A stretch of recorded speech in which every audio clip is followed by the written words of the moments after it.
आज एक बंदे का फ़ोन आया और मुझसे बोला, गुरुजी हमने शास्त्री किया और शास्त्री किए हुए हमको 1 वर्ष हो गया है।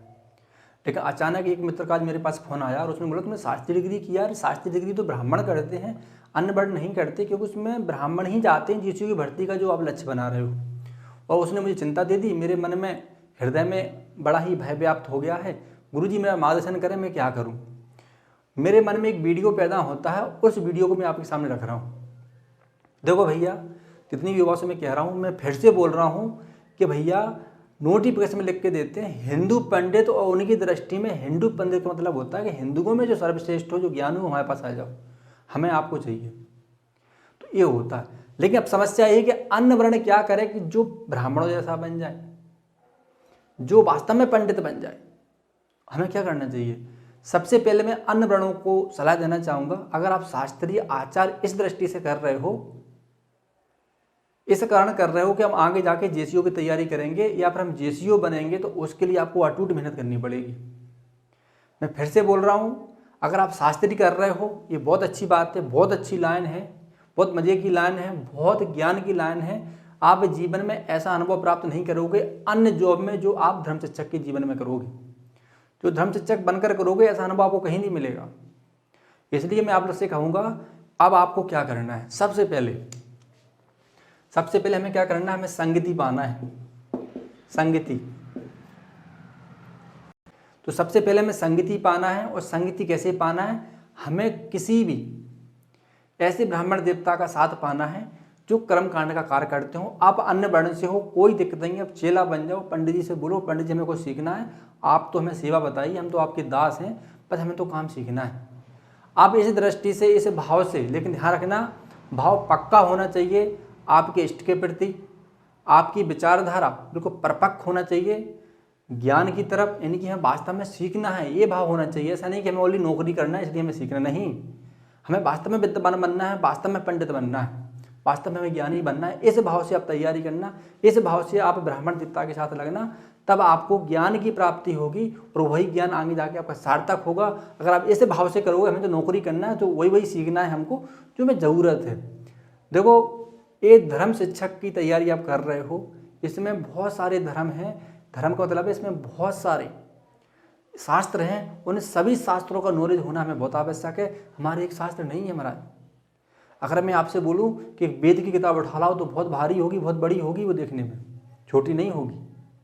अब प्रत्येक वेद से प्रश्न आते हैं।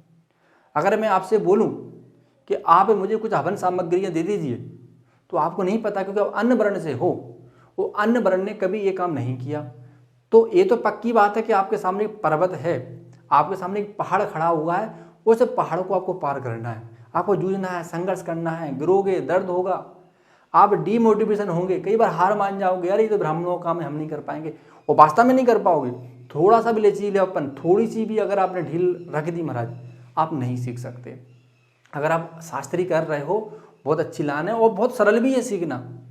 अगर आपने मनोभावों को मना स्थिति से, अगर वास्तव में अगर आपने ज्ञान की तरफ, ज्ञान की दिशा में अगर खुद को मोड़ दिया, तो महाराज आपके सामने ब्राह्मण भी फीके पड़ जाएंगे। ध्यान रखना। तो बात है मेहनत की, बात है त्याग की। अब यहाँ पे समस्या ये है क्योंकि आप बचपन से उस चीज़ से नहीं जुड़े होते हो, वैदिक चीज़ों से। जब वैदिक चीज़ों से जुड़ोगे तो आपको वैदिक जानकारी भी होगी। जब वैदिक जानकारी नहीं हो तो अचानक सीखोगे, थोड़ी सी प्रॉब्लम तो होती है, थोड़ी सी प्रॉब्लम तो होती है, थोड़ी प्रॉब्लम होगी, लेकिन आप हिम्मत मत हारना। आप शास्त्री करना, 3 साल शास्त्री के होते हैं, 3 साल में अच्छा खासा वैदिक सीख जाओगे। अगर एक साथ डिप्लोमा करोगे तो 4 साल हो गए, अगर आचार करोगे तो 5 साल हो गए। तो कहने का मतलब इतना खासा समय मिल रहा है आपको, तो फिर क्या दिक्कत है।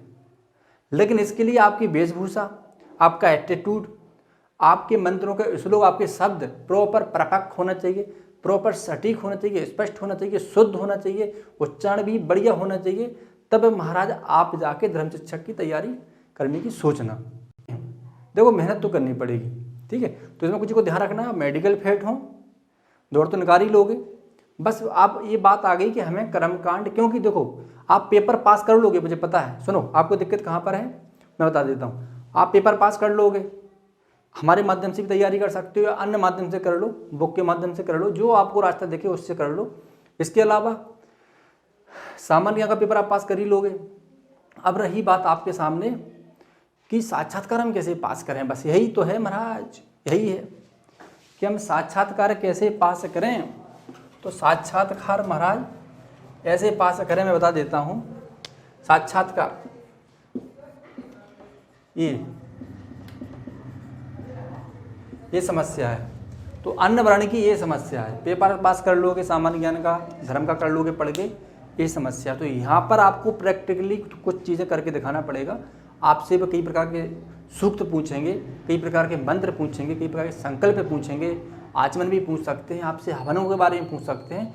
तो अब ये है, तो इसलिए तो मैं फर्स्ट में बोला था आपसे कि संगति पकड़िए, किसी ब्राह्मण देवता का संग पकड़िए, उनके सामने बोलिए, प्रभु आप तो बताओ मैं करना क्या है, मैं तो आपका दास हूँ, आप जो बोलोगे मैं वही करूँगा।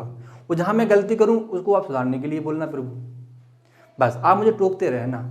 जितना टोकोगे उतना मेरा शुद्धिकरण होगा, जितना मैं स्पष्ट बनूंगा उतने मेरे मंत्र उच्चारण स्पष्ट निकलेंगे। तो भाई शास्त्रों पर ओनली ब्राह्मणों का अधिकार नहीं है, शास्त्रों पर सभी का अधिकार है, लेकिन शास्त्रों के योग्य कौन है वो आपके पुरुषार्थ पर डिपेंड करता है महाराज, कि शास्त्र पढ़ने लायक कौन है। ध्यान रखना, ऐसा नहीं कि ब्राह्मण ही शास्त्र पढ़ सकते हैं, शास्त्र तो कोई भी पढ़ सकता है, कोई भी ज्ञान हासिल कर सकता है, लेकिन अब सांचे की तरह कितना फिट बैठ रहे हो आप, कितना उस लायक बना रहे हो, कितनी मेहनत कर रहे हो, कितना त्याग कर रहे हो, सुबह उठकर ब्रह्म मुहूर्त में स्नान कर रहे हो, फिर अपनी क्रिया कर रहे हो, फिर अभिजीत काल में कुछ साधना कर रहे हो, शाम को संध्या काल के समय भी कुछ कर रहे हो। तो केवल जो कर्मकांड जो विधियां हैं उनको आपको फॉलो करना पड़ेगा, उनको आपको उनके अंदर जाना पड़ेगा, उनको सीखना पड़ेगा। जहाँ गलती को सुधार करना होगा आप धर्मचक्र बन सकते हो, कोई बड़ी बात नहीं है, डरने की चीज़ नहीं है। तो कई बंदे जो अन्य वर्ण से उनके अंदर भय रहता है, तो आपकी सबसे बड़ी समस्या है साक्षात्कार की। इसके लिए किसी ना किसी को तो गुरु बनाना ही पड़ेगा। ध्यान रखना, अगर आप आचार कर रहे हो, आप शास्त्री कर रहे हो, डिप्लोमा कर रहे हो, इस भाव से कर रहे हो कि मुझे धर्मचक्र की तैयारी करना है, तो किसी ना किसी को वैदिक गुरु तो बनाना ही पड़ेगा। तो दीक्षा गुरु बनाए अच्छी बात है, लेकिन कहीं ना कहीं आश्रम में चले जाओ, किसी पंडित जी जो कथावाचक हैं, जो कथा वाँचते हैं, उनके साथ रहो कुछ दिनों तक, कुछ दिनों मथुरा वृंदावन घूम के आ जाओ महाराज, क्या दिक्कत है। तो ऐसे करके अपना ज्ञान को अर्जित कर सकते हो, और जो ज्ञान का संचय है वो अपने हृदय में रख सकते हो महाराज। और इस कारण फिर बाद में आप धर्मचक्र बनोगे, इस वजह से धर्मचक्र बनोगे आप, क्योंकि आपने मेहनत करी, आपने ज्ञान संचय किया, आपने प्रैक्टिकली कई चीज़ें करके देखी हैं, तो आप साक्षात्कार में आराम से पास हो जाओगे।